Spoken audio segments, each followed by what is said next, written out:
இந்த முடிவை நீங்கள் விட்டு விடுங்கள். நாங்கள் துஆ செய்கிறோம், அல்லாஹ் உங்களை பாதுகாப்பார். இந்த முடிவை விட்டுருங்க. அவர் எங்களை சொல்லும் போது எப்படி சொல்றார்?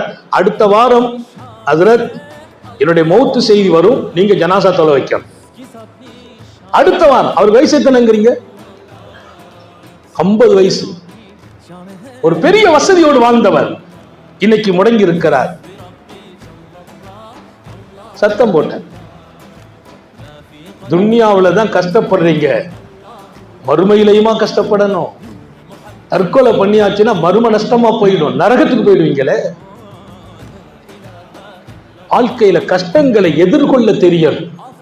கஷ்டங்களின் போது தாங்கி நிக்கணும். கஷ்டத்தை வரவிடாம தடுக்கணும். அது எதனால? ரிசுக்கின் வாசலை திறக்கணும். அதுக்கு வழி சொல்லுது மார்க்கம்.